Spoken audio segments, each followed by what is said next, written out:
Bismillahirrahmanirrahim. Bismillah, mau bertanya, apa perbedaan antara syahwat dan hawa nafsu? Ya, sebenarnya syahwat ya dan hawa nafsu itu kurang lebih ya. Ya. Maknanya kurang lebih. Ya, syahwat dan nafsu. Ya, nafsu syahwat, sebab syahwat itu sebenarnya bagian dari nafsu, keinginan. Ya. Para ulama menyebutkan definisi dari hawa nafsu. Di antaranya adalah Al-Imam Ibnu Qayyim dalam kitabnya Asbabut Takhallus minal Hawa, sebab-sebab untuk terlepas dari hawa nafsu.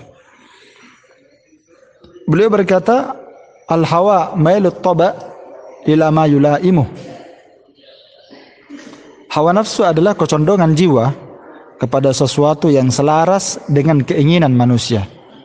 Selaras dengan syahwat, keinginan. Syahwat itu artinya keinginan ya. Iya, mirip, kurang lebih sama syahwat dengan nafsu ini.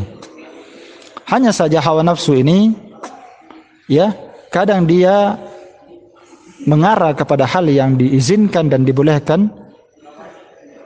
Kadang dia selaras dengan sesuatu yang diperintahkan, dan kadang dia selaras dengan keinginan yang haram, keinginan yang dilarang. Karena itu kata Ibnu Qayyim, hawa nafsu itu adalah kecondongan jiwa, kecenderungan jiwa kepada sesuatu yang diinginkan, yang selaras dengan keinginannya. Baik. Al-Imam Ibnu Rajab dalam kitabnya Jami'ul Ulum wal Hikam jilid 2 halaman 399 beliau berkata, wa qad yutlaqul hawa bima'nal mahabbah wal mail mutlaqan. Terkadang ya, hawa nafsu itu dimutlakkan penyebutan hawa. Ya, terkadang dimutlakkan penyebutan hawa dengan makna cinta. Jadi hawa nafsu itu kadang dimutlakkan dengan makna cinta, kecintaan dan kecondongan. Yaitu nafsu, kecintaan kepada sesuatu dan kecondongan. Kapan ada yang dia sukai, nafsunya menyukainya, maka dia cinta kepadanya dan dia condong kepadanya. Ya, dan termasuk di dalamnya kecondongan kepada kebenaran dan selain kebenaran. Maka seorang yang condong kepada kebenaran, nafsunya, keinginannya condong kepada al-haq, condong kepada kebenaran, condong kepada sunnah, condong kepada ketaatan dan ibadah. Nah, itu nafsunya condong kepada kebaikan, condong kepada kebenaran. Ya, karena itulah nafsu ini ya tidak boleh kita cela dan tidak boleh kita puji secara mutlak tanpa pengecualian. Ya, tanpa pengecualian. Karena itulah Al-Imam Ibnu Qayyim rahimahullah menjelaskan dalam kitab beliau yang kita sebutkan di atas tadi, bahwa hawa nafsu diciptakan pada diri manusia itu untuk menjaga kelangsungan hidupnya. Itu fungsi dari hawa nafsu. Hawa dan nafsu, keinginan, kecenderungan kepada keinginan. Iya.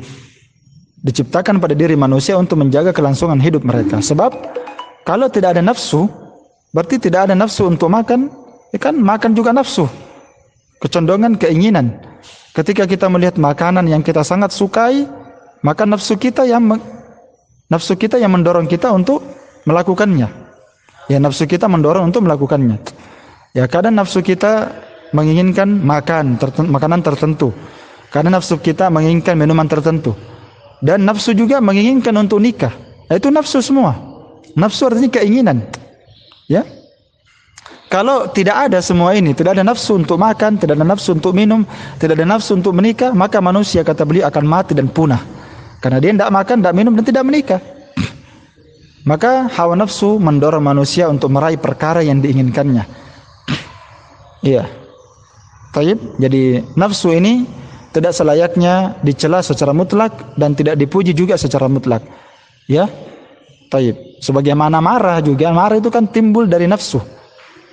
Iya. Sebagaimana marah tidak boleh dicela dan tidak boleh dipuji secara mutlak, karena ada orang yang marahnya bagus. Marah karena dilanggar agama Allah. Marah karena ada orang yang melakukan perbuatan dosa dan maksiat. Ya, bagus.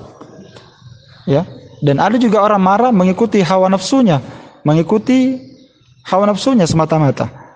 Iya. Namun dalam Al-Qur'an nafsu itu disebutkan banyak celaan. Mengapa dalam Al-Quran disebutkan nafsu itu dicelah?